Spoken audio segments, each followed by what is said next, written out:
గౌరవనీయులు మిత్రులు power star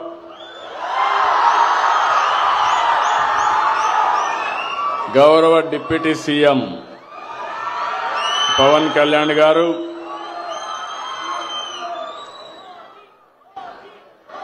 HRD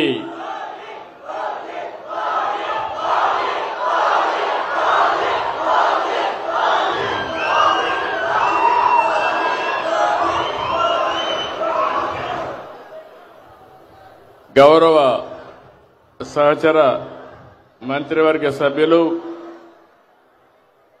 human resource development శాఖ మంత్రి, యువకుడు ఉత్సాహవంతుడు శ్రీ లోకేష్ గారు, రాష్ట్ర బీజేపీ అధ్యక్షులు గౌరవనీయులు పిఎన్వి మాధవ్ గారు, సహచర మంత్రివర్గ సభ్యులు రామ్ ప్రసాద్ రెడ్డి గారు, సత్యకుమార్ యాదవ్ గారు, స్థానిక శాసనసభ్యులు బోండా ఉమా గారు, విజయవాడ పార్లమెంట్ సభ్యులు కేశినేని శివనాథ్ గారు, ఈరోజు ఈ కార్యక్రమంలో భాగస్వాములైనటువంటి ఆడబిడ్డ బెనిఫిషరీ లలిత గారు, ఇంకొక పక్కన ఇంకొక బెనిఫిషరీ శ్రీనివాసరావు గారు, ఈ కార్యక్రమాన్ని సమర్థవంతంగా నిర్వహించినటువంటి కృష్ణబాబు గారు, గౌరవ శాసనసభ్యులు శ్రీనివాస్ గారు, కలెక్టర్ లక్ష్మీషా గారు, అందరికంటే ప్రత్యేకంగా ఆటో డ్రైవర్లందరికీ పేరు పేరున మీ అందరికీ అభినందనలు, శుభాభినందనలు.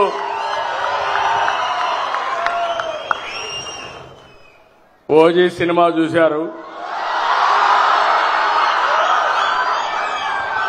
దసరా పండుగ చేసుకున్నారు, విజయవాడ ఫెస్టివల్ చాలా బ్రహ్మాండంగా జరిగింది, విజయవాడ కొత్త కళ వచ్చింది. ఈరోజు మనం అందరం కూడా ఆటో డ్రైవర్ల పండుగ రోజులో ఈరోజు ఉన్నాం. నిన్ననే ఆయుధాల పూజల్లో వాహన పూజ చేశారు, ఆటో పూజ చేశారు. అవునా కాదా అని అడుగుతున్నా. చేశామంటే చేతుల పైకెత్తండి. ఇప్పుడు మీ అందరూ ఒకసారి సెల్ ఫోన్లు చూసుకోండి. ఆటో డ్రైవర్లు డబ్బులు వచ్చిందా లేదా? ఇది నిజమైన పండుగ. గట్టిగా చప్పట్లు కూడా చెప్పండి. ఒక్క నిమిషంలో మీ అకౌంట్లో డబ్బులు వచ్చింది, మీ ఫోన్లో చెక్ చేసుకున్నారు, బ్యాంకుకు పోయే పని లేదు, కన్ఫర్మేషన్ కూడా వచ్చేసింది. అవునా కాదా అని అడుగుతున్నా. అది ఈ ప్రభుత్వం యొక్క ప్రత్యేకత, అదే ప్రభుత్వం యొక్క పని తీరని మరొక్కసారి మీ అందరికీ విజ్ఞప్తి చేస్తున్నా. ఏం తమ్ముళ్ళు 15,000 కరెక్ట్ గా వచ్చిందా? లంచాలు లేవు కదా, ₹1 ఖర్చు లేదు కదా, తిరిగే పని లేదు కదా. అదే టెక్నాలజీ. నేను ఆ రోజు ఊహించింది, ఈరోజు మా ఆటో అన్నలు కూడా నేరుగా ఏ పని కావాలన్నా సెల్ ఫోన్ ద్వారానే చేసుకుంటున్నారు. అన్ని కూడా పేమెంట్లన్నీ సెల్ ఫోన్ ద్వారానే పే చేస్తున్నారు. ఇది ఒక వినూత్నమైన అనుభవం. ఏం తమ్ముళ్ళు ఇలాంటి పండగ? I'm very happy. మీ ఫోన్లో వచ్చేసింది. గుడ్. ఇప్పుడంతా కూడా ఆఫీస్ చుట్టూరు తిరిగే పని లేదు. ఆటోమేటిక్ గా చెప్పిన రోజున చెప్పినట్లు పనిచేసే ప్రభుత్వం ఈ ఎన్డీఏ ప్రభుత్వం అని మరొక్కసారి విజ్ఞప్తి చేస్తున్నాను. ఇప్పుడే మిత్రులు చెప్పారు, చాలా విషయాలు మాట్లాడారు. ఆటో డ్రైవర్లకు ఎన్నో కష్టాలున్నాయి. నేను కూడా అపోజిషన్ లో ఉన్నప్పుడు అన్ని విషయాలు చెప్పాను. రోడ్లన్నీ అధ్వానంగా తయారైనాయి. సగం డబ్బులు ఖర్చులు రిపేర్లకే పోయినాయి. మీ బాడీ అంతా హూనం అయిపోయింది. ఇంకో పక్క ఛార్జెస్ కూడా విపరీతంగా ఆటోలో డీజిల్ కూడా పెరిగిపోయి అవస్థలు పడ్డారు. అవన్నీ దృష్టిలో పెట్టుకుని నేను మిత్రులు పవన్ కళ్యాణ్ గారు బీజేపీ ఒక పిలుపిచ్చాం. ఆ పిలిపి ఎన్డీఏని గెలిపించమని. ఈ రోజు మీరు చూస్తే నేను ఎన్నో ఎన్నికలు చూశాను కానీ 2024 ఎన్నిక నా చరిత్రలో ఎప్పుడూ చూడని ఎన్నిక. 94% స్ట్రైక్ రేటు. రేపు రాబోయే రోజుల్లో మేము చేసే కార్యక్రమాల వల్ల దీనికంటే పెరగాలనా లేదా అని మిమ్మల్ని అడుగుతున్నా. 16 నెలలకు ముందు చూస్తే అగమ్య గోచరం, వ్యవస్థలన్నీ నిర్వీర్యం, ఆగిపోయిన అభివృద్ధి. అలాంటి పరిస్థితుల నుంచి 4వసారి ముఖ్యమంత్రి అయ్యాను కానీ నాకే అర్థం కాలేదు. చాలా రోజులు నాకు అర్థం కాకుండా రాత్రింబగుళ్ళు ఆలోచించాను. కానీ ఒకటే ఆలోచించాను, మేము చెప్పిన పని మీరు నిలబెట్టారు. ఈరోజు రాష్ట్రాన్ని కాపాడడానికి ఒక ఉద్యమ స్ఫూర్తితో వచ్చారు కాబట్టి అక్కడి నుంచి ఆలోచించి పని మొదలుపెట్టాం.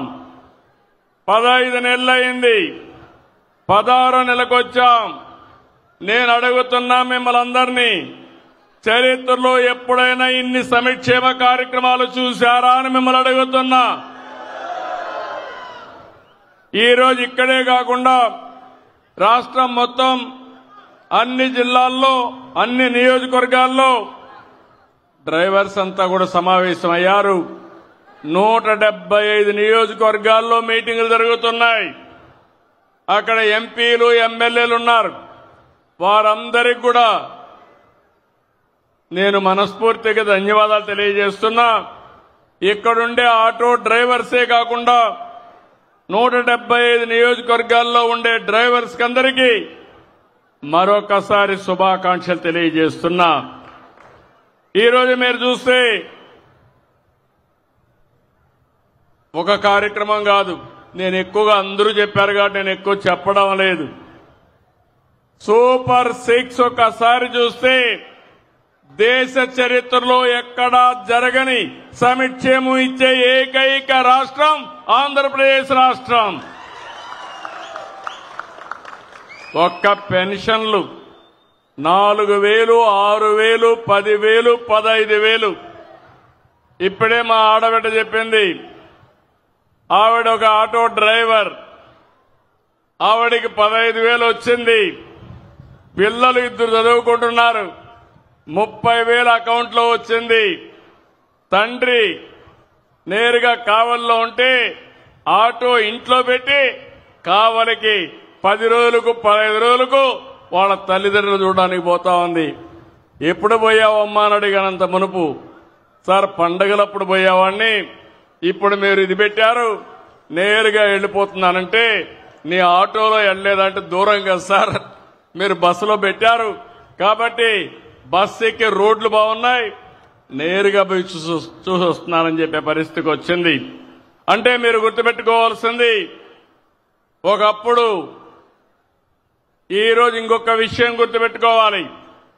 దేశంలో ఎక్కడా లేని విధంగా చెప్పాను, 33,000 కోట్ల రూపాయలు పింఛన్ల కోసం ఖర్చు పెట్టే ఏకైక ప్రభుత్వం మన రాష్ట్ర ప్రభుత్వం ఎన్డీఏ. మన తర్వాత తెలంగాణ 8,000 ఖర్చు పెడుతున్నారు, 8,000 కోట్లు.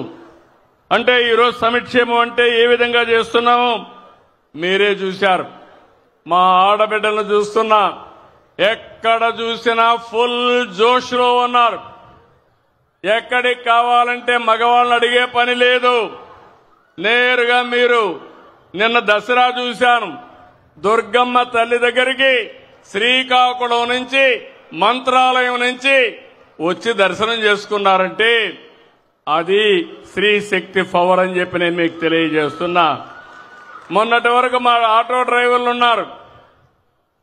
మీ ఇంట్లో ఉండే మా ఆడబిడ్డలు ఎక్కడన్నా పోవాలంటే మిమ్మల్ని వేది అడగాలి, తీసుకుపోమ్మని ఆటోలో.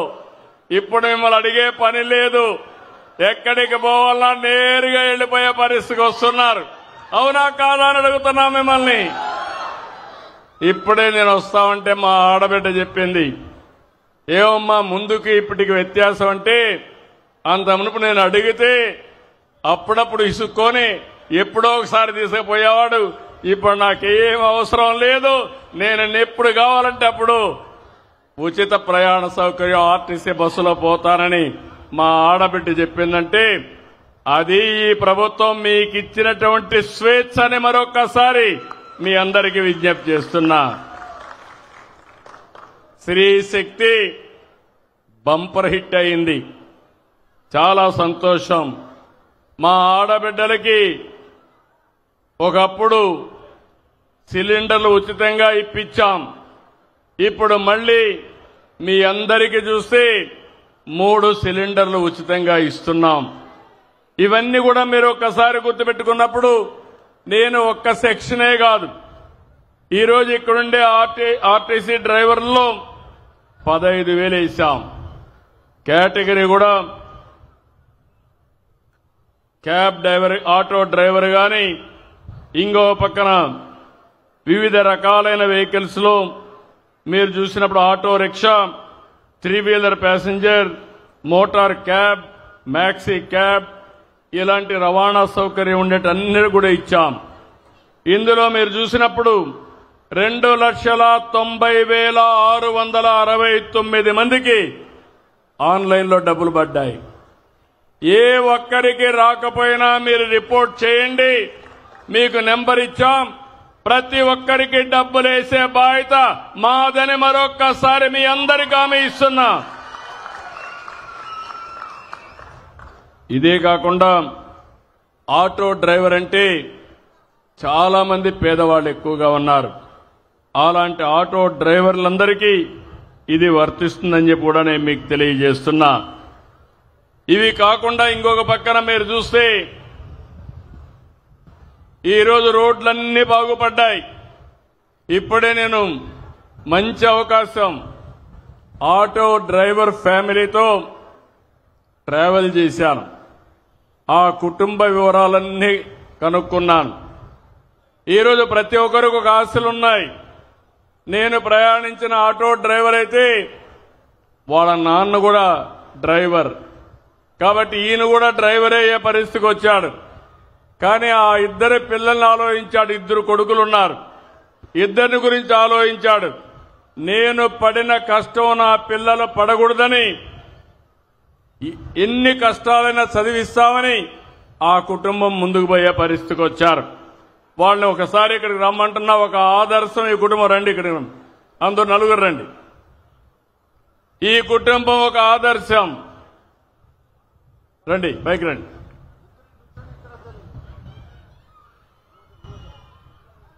ఈ కుటుంబం తమ్ముళ్ళు కూర్చోండి అమ్మా, ఒక్క నిమిషం మీరు అటు కూర్చోవాలి, వెనకాల కనపడాలి.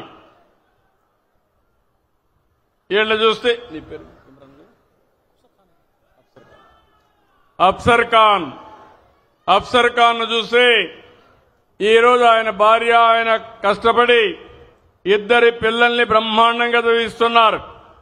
ఒక పక్క పెద్ద కొడుకైతే మొన్ననే ఇంజనీరింగ్ చదువుతున్నాడు, ఎలక్ట్రికల్ ఇంజనీరింగ్ ఆయన చదువుకునే పరిస్థితికి వచ్చాడు. ఇంకో పక్క చిన్న బాబు అయితే ఇంటర్మీడియట్ చదువుతున్నాడు. 10th క్లాస్లో స్టేట్ లో 4వ ర్యాంక్ వచ్చిన అభ్యర్థి ఈ చిన్నబాబు. ఒక ఆటో డ్రైవర్ కుటుంబం, ఒక స్ఫూర్తిదాయకమైన కుటుంబం. ఈ ఆడబిడ్డ అయితే ఇంట్లో ఉన్నప్పుడు భర్తకు చేదోడుగా ఉండాలని కుట్టు మిషన్ ఇవన్నీ పెట్టుకొని నెలకు 4-5 వేల రూపాయలు ఆవిడ సంపాదిస్తుంది. 2 కలిసి మేము చదువుకోలేదు, మా పిల్లల భవిష్యత్తు బ్రహ్మాండంగా ఉండాలని 2 పిల్లల కోసం వాళ్ళు ఒక నిర్ణయం తీసుకుని బ్రహ్మాండంగా మోటివేట్ చేశారు. ఇలాంటి కుటుంబాలన్నీ కూడా ఆటో డ్రైవర్ని చూశాను. ఇప్పుడే ఇంకొక ఆటో డ్రైవర్ మా మాధవ్ గారు వచ్చారు.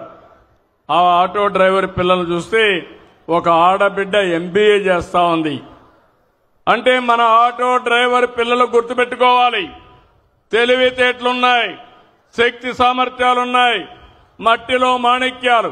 ఈ పిల్లల్ని చదివిస్తే ప్రపంచాన్ని శాసించే శక్తి మన పిల్లలకుంది. ఆ పని నేను చేస్తానని మీ అందరికి హామీ ఇస్తున్నా. మీ జీవితాలే కాదు, మీ పిల్లల భవిష్యత్తు బంగారు భవిష్యత్తు చేసే బాధ్యత నాది. కూర్చోండి. ఈరోజు ఇంకో పక్క చూసినప్పుడు ఇక్కడ రోడ్ల విషయంలో ఇప్పటికే 3,400 కోట్లు పెట్టాం. 23,000 కిలోమీటర్లు మరమ్మతులు చేశాం. నేను ఒకటే హామీ ఇస్తున్నాను, భవిష్యత్తులో ఎక్కడా పార్ట్ హోల్సే ఉండవు. పోయిన 5 ఏళ్లు గుంతలే గుంతలు. నేను రోడ్డు వేసి వెళ్ళాం, వాళ్ళు వచ్చి గుంతలు దువ్వే పరిస్థితికి వచ్చారు. ఇప్పుడు మళ్లీ నేను అన్ని పూడ్చాను. మళ్లీ శాశ్వతంగా గుంతలు పడే పరిస్థితి రాకుండా చూసుకునే బాధ్యత మీదని ఆటో డ్రైవర్లందరికీ విజ్ఞప్తి చేస్తున్నా. ఇంకొక పక్క మీరందరూ చూస్తే ఇంట్లో నుంచి గ్యాస్ అంతా వంట చేసుకోవాలంటే రూపాయి ఖర్చు లేదు. నిత్యావసర వస్తువులు ఇస్తున్నాం. ముసలి వాళ్ళుంటే పింఛన్లు ఇస్తున్నాం. పిల్లలుంటే వాళ్ళు ఎంత హ్యాపీగా ఉన్నారంటే మా కూటమి నాయకులు ఎక్కడికి పోయినా పిల్లలు మాత్రం 2 వేళ్లు చూపిస్తూ మాకందరికీ అభినందనలు తెలియజేస్తున్నారు. ఏ పిల్లలను చూసినా దానికి కారణం పిల్లలు భారం కాదు. ఎంతమంది పిల్లలుంటే అంతమంది పిల్లలకు 15,000 రూపాయలు ఇచ్చే బాధ్యత మాది. ఇదొక పెద్ద సంపద మనందరికీ. పిల్లల్ని బాగా చూసుకుంటున్నారు. అక్కడి నుంచి స్కూలుకు పోతే సన్న బియ్యంతో బ్రహ్మాండమైన మధ్యాహ్న భోజనం పెడుతున్నాం. ఇంకో పక్క పుస్తకాలు కానీ అదే మాదిరిగా యూనిఫామ్ కానీ అవన్నీ ఇచ్చే పరిస్థితికి వచ్చాం. ఇలాంటివన్నీ మీరు చూసినప్పుడు పేదవాళ్ళకి ఎలాంటి ఇబ్బంది లేకుండా మీ జీవన ప్రమాణాలు పెంచడమే కాకుండా మీ పిల్లల భవిష్యత్తు బాగుండాలనే ఉద్దేశంతో ఇవన్నీ చేస్తున్నాం. ఇప్పుడు మీరు బయట వస్తే అన్నా క్యాంటీన్లో 5 రూపాయలకే టిఫిన్ అవునా కాదా అని అడుగుతున్నా. అంత మునుపు మీ వల్ల మా ఆడబిడ్డలకు భారం.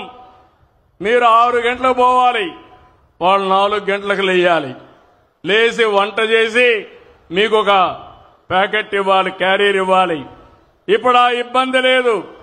ఎక్కడ ఆకలేస్తే అక్కడ భోంచేసే ఏర్పాటు చేసింది ఈ ప్రభుత్వం అవునా కాదా అని మిమ్మల్ని అడుగుతున్నా. అలాంటి అన్నా క్యాంటీన్లు కూడా దెబ్బతీసే పరిస్థితికి వచ్చారు. ఈరోజు ఒకటే హామీ ఇస్తున్నా, 175 నియోజకవర్గాల్లో 175 అన్నా క్యాంటీన్లు ఉంటాయని చెప్పి నేను మీకు తెలియజేస్తున్నా. ఈరోజు మనందరం పోటీ ప్రపంచంలో ఉన్నాం, నాలెడ్జ్ ఎకానమీలో ఉన్నాం. పిల్లల్ని బాగా చదివించండి. అంతేకాదు ఈరోజు కొత్తగా మీరు చూస్తే ఇంటిపైనే కరెంటు ఉత్పత్తి చేసుకునే పరిస్థితికి వచ్చాం. విజయవాడలో చాలా సంతోషం, అన్ని వెహికల్స్ కూడా CNGకి మార్చారు. ఇది శుభ పరిణామం. 198% వెహికల్స్ అన్ని CNG వెహికల్స్ ఉన్నాయి. ఆటో డ్రైవర్ని మనస్ఫూర్తిగా అభినందిస్తున్నా. మంచి పని చేశారు మీరు. రాబోయే రోజుల్లో వీలైనంత వరకు CNG గాని ఎలక్ట్రికల్ వెహికల్స్ పోతామని చెప్పి కూడా నేను మీకు తెలియజేస్తున్నా. ఈ కార్యక్రమాన్ని కూడా మనం ముందుకు తీసుకెళ్తాం. ఇది కాకుండా ఇంకో పక్కన మీరందరూ చూస్తే ఈ రాష్ట్రంలో అందరి ఆరోగ్యం కోసం ఇక్కడే మా ఆరోగ్య శాఖ మంత్రి ఉన్నాడు. యూనివర్సల్ హెల్త్ ఇన్సూరెన్స్ చేశాం. అది 2,50,000 రూపాయలకు అందరికీ చేశాం. పేదవాళ్ళందరికీ 25 లక్షల రూపాయలు ఖర్చు పెట్టి మీ ఆరోగ్యాన్ని కాపాడే బాధ్యత ఈ ప్రభుత్వాన్ని చెప్పి మరొక్కసారి హామీ ఇస్తున్నా. ఇలాంటి వినూత్నమైన కార్యక్రమాల్లో ఇంకో పక్క మీ అందరూ గుర్తుపెట్టుకోవాలి, ఎక్కడ కూడా మీకు వేధింపులు ఉండవు. అదే సమయంలో అటు ఇటు వెళ్ళిపోతా ఉంటే మీరు కూడా పోలేరు. మళ్ళీ ఆ విషయం కూడా గుర్తుపెట్టుకోవాలి. క్రమశిక్షణ అవసరం. అదే సమయంలో మీకోసం నేను ఒకటి హామీ ఇస్తున్నా. జీవోల ఏదైతే జరినామాల జీవో ఉందో దాన్ని రద్దు చేస్తాం. కానీ మీరు గుర్తుపెట్టుకోవాల్సింది, మీరు తిరుగుతా ఉంటే ఎక్కడికక్కడ సీసీటీవీ కెమెరాలు ఉంటాయి, రికార్డ్ అయిపోతాయి. మీరు అనవసరంగా కయాస్ క్రియేట్ చేస్తే దానివల్ల మీకు కూడా నష్టం. మిమ్మల్ని ఎడ్యుకేట్ చేస్తాం, రోడ్లు బాగేస్తాం, మీకోసం ఒక సంక్షేమ బోర్డు పెడతాం. నా ఒక్క చిన్న కోరిక, మీరు కూడా క్రమశిక్షణగా ఉండి 10 మందికి చెప్పి దానివల్ల టూరిజం అభివృద్ధి అవుతుంది, లా అండ్ ఆర్డర్ మెయింటైన్ అవుతుంది. మీ జీవితాలే కాకుండా ప్రయాణం చేసే వ్యక్తుల యొక్క ప్రయాణం కూడా సుజావుగా ఉంటుందని చెప్పి కూడా నేను మీకు తెలియజేస్తున్నా. అదే సమయంలో ఏవైతే ఆటో డ్రైవర్లందరికీ ఫేజ్డ్ మేనర్ మీ వెహికల్స్ అన్ని మార్చడానికి, ఈవీ వెహికల్స్ చేయడానికి కూడా ముందుకు పోతాం. ఫిట్నెస్ టెస్టులలో కానీ చాలా ట్రాన్స్పరెన్సీ చేస్తాం. చలానాల సిస్టమ్ సరళీకృతం చేస్తాం. బ్రేక్ లైసెన్స్ టెస్టింగ్ కేంద్రాల విస్తరణ, ఇవన్నీ కూడా చేపడతామని చెప్పి కూడా నేను మీకు తెలియజేస్తున్నా. ఇవన్నీ కూడా ఒకటే మీ అందరికి గుర్తుపెట్టుకోవాలి. ఈరోజు ఈ ప్రభుత్వం పేదల ప్రభుత్వం, మధ్యతరగతి ప్రభుత్వం. ఈరోజు టెక్నాలజీ ఏజ్లో ఉన్నాం. నేను వస్తా ఉంటే మా ఆడబిడ్డని అడిగాను, డ్రైవర్ని అడిగాను. అడిగితే ఒకటే మాట అన్నాడు, సార్ టెక్నాలజీని నేను కూడా ఉపయోగించుకుంటున్నా. ఒకప్పుడు నేను ఏదైనా కట్టాలంటే బ్యాంకుకు పోయేవాడిని, ఇప్పుడు బ్యాంకు కూడా పోయే పని లేదు. నా సెల్ ఫోన్ ద్వారానే అన్ని కూడా కరెంటు ఛార్జీ కానీ అన్ని కట్టేస్తున్నాననే పరిస్థితికి వచ్చాడు. దేశంలోనే మొట్టమొదటిసారిగా వాట్సాప్ గవర్నెన్స్ పెట్టి 750 సేవలు నేరుగా మీకు అందించిన ఏకైక ప్రభుత్వం ఎన్డీఏ ప్రభుత్వం. టెక్నాలజీని పర్ఫెక్ట్ గా ఉపయోగిస్తున్నాం. పేదవాళ్ల కోసం ఉపయోగిస్తున్నాం, ప్రజల కోసం ఉపయోగిస్తున్నాం, సంపద సృష్టించడానికి ఉపయోగిస్తున్నాం. నేను ఆ రోజు ఒక మాట చెప్పాను. ఆ రోజు నేను చెప్పింది, మీ అందరూ కూడా సహకరించండి, మళ్లీ రాష్ట్రంలో అభివృద్ధి ప్రారంభిస్తాం. ఇంకో పక్క సంక్షేమ కార్యక్రమాలు ఇస్తాం, సుపరిపాలన తెస్తాం, రాష్ట్రాన్ని పునర్నిర్మాణం చేస్తామని ఆ రోజు చెప్పాను. అదే మాదిరిగా 15 నెలల్లో మీరు చూస్తే ఈ అన్ని కార్యక్రమాలు చేసే పరిస్థితికి వచ్చాం. నేను అడుగుతున్నా, 15 నెలల కంటే ఇప్పుడు మెరుగైన పాలన ఉందా లేదా? తమ్ముళ్ళు మీరే చెప్పండి.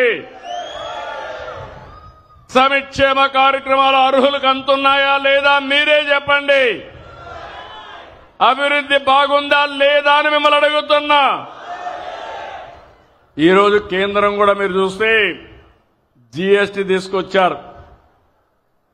జీఎస్టీ ద్వారా సూపర్ సేవింగ్స్, దసరా, దీపావళి, ఇంకో పక్క సూపర్ 6, ఇప్పుడు ఇంకో పక్క సూపర్ జీఎస్టీ.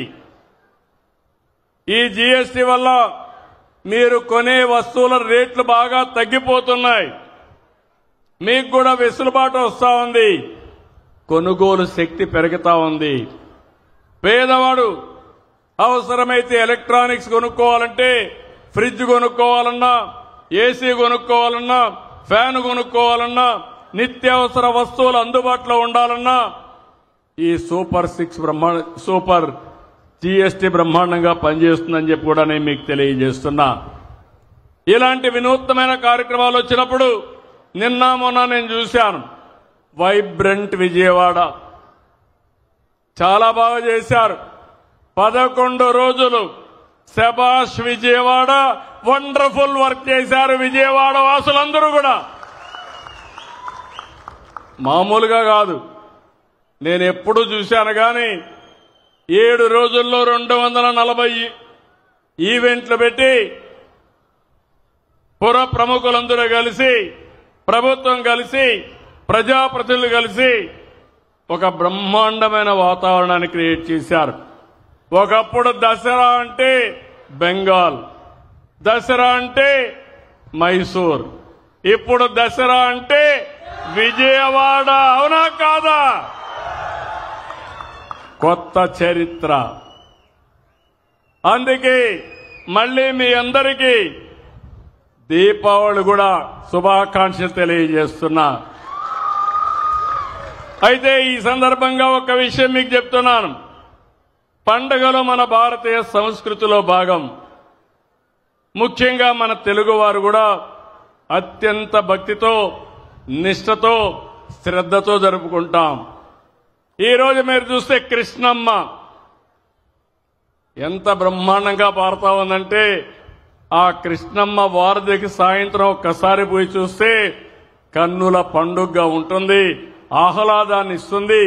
ఆ కృష్ణమ్మ తల్లి ఈ విజయవాడని టచ్ చేసి సముద్రంలోకి పోవడం మన అదృష్టం అని చెప్పి నేను మీకు తెలియజేస్తున్నా. ఇంకో పక్క దుర్గమ్మ తల్లి ఇక్కడే ఉంది. దుష్టుల్ని శిక్షించి మంచి వాళ్ళని రక్షించడానికి. నేను అడుగుతున్నా మీ అందరికీ, మనం కూడా ఒకటి గుర్తుపెట్టుకోవాలి. ఈ రోజు మీరు చూస్తే మనం చేసుకునే పండుగలు ఎందుకు చేసుకుంటాం గుర్తు చేసుకోండి. దసరా అంటే ఎందుకు చేసుకుంటాం గుర్తుందా తమ్ముళ్ళని అడుగుతున్నా. ఏంటి? మహిషాసురుడు ప్రజల్ని వేధిస్తే ఆ వేధింపులు భరించలేక ప్రజలు ఇబ్బంది పడతా ఉంటే దుర్గమ్మ వచ్చి మహిషాసురుణ్ణి చంపి ప్రజల్ని రక్షించింది. అవునా కాదా అని మిమ్మల్ని అడుగుతున్నా. నిజమేనా? ఇంకో పక్క దీపావళి వస్తా ఉంది. దీపావళి అంటే అప్పుడు నరకాసురుడు ఒక రాక్షసుడు ఉండేవాడు. ఆ రాక్షసుడు అందరినీ ఇబ్బందులు పెట్టేవాడు. అప్పుడు సాక్షాత్ శ్రీకృష్ణ భగవానుడు సత్యభామతో కలిసి వచ్చి ఆ నరకాసురుని చంపి ప్రజల జీవితాల్లో వెలుగులు నింపాడు. అవునా కాదా అని మిమ్మల్ని అడుగుతున్నా. అందుకే దీపావళి బ్రహ్మాండంగా చేసుకుంటున్నాం. దసరా బ్రహ్మాండంగా చేసుకుంటున్నాం. దీంట్లో ఒక మెసేజ్ ఉంది. దుష్టుల్ని ఎట్టి పరిస్థితుల్లో ఉపేక్షించకూడదని నేను అడుగుతున్నా. ఇప్పుడు మిమ్మల్ని అందరినీ